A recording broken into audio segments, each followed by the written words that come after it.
haven't met before, I'm Sarah, an end-of-life planning advocate, normalizing conversations about end-of-life and estate planning before those conversations are necessary. I was recently talking to someone in the wild, meaning it wasn't an event or circumstance directly related to estate planning, and I mentioned that I work in estate planning education. She assumed I would start with talking about the really important stuff like wills and advanced care directives.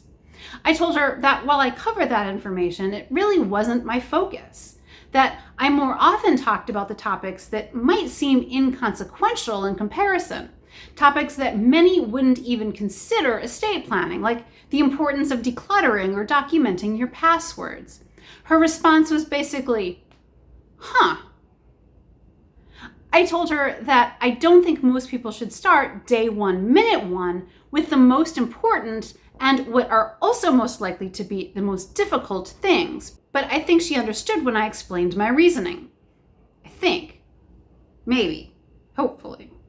My reasoning is the same as why I think that when you go skiing for the first time, I don't think you should start on a black diamond route. Or if you're playing a video game, you shouldn't start on the final boss level trying to go up against the most difficult and challenging ogre. I'm not sure why all my metaphors for this are things I don't actually do myself, but hopefully the analogy still makes sense. In estate planning, there are certain items that are critical. For example, if you have kids, writing a will and nominating who you want to take care of your kids is vital. But if that task applies to you, my suggestion is that you don't start with that. Get to it soon, sure. Get to it sooner rather than later, definitely, but don't start moment one there. Why? It's hard.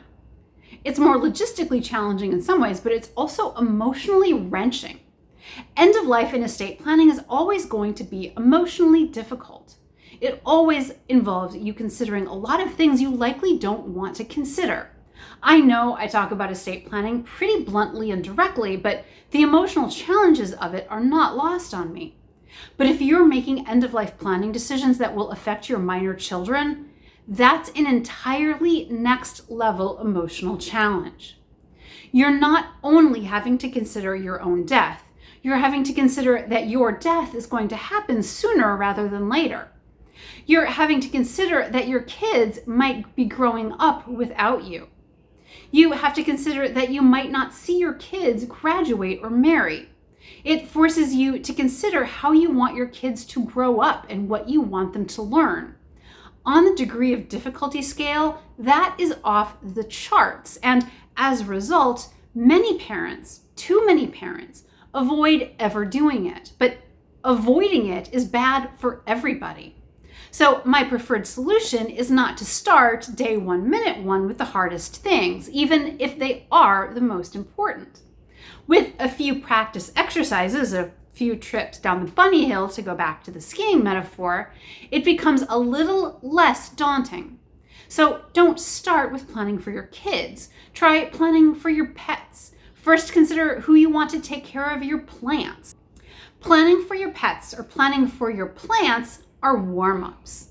It gets you used to the idea of end-of-life planning. It gets you used to the idea of somebody else having to step into your life to take care of things that are important to you. It gets you thinking about what you value, about the people in your life, and those who are most likely to take care of things in a way that are similar to you. And after you've done a few of these other less important things, you've not only completed a few end-of-life planning tasks, but you've also gained a little momentum.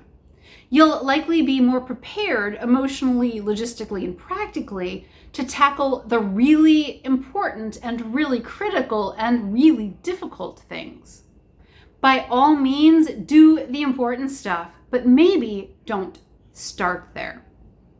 If you found this video helpful, hit that like button and consider also hitting the subscribe button for regular end-of-life and estate planning information.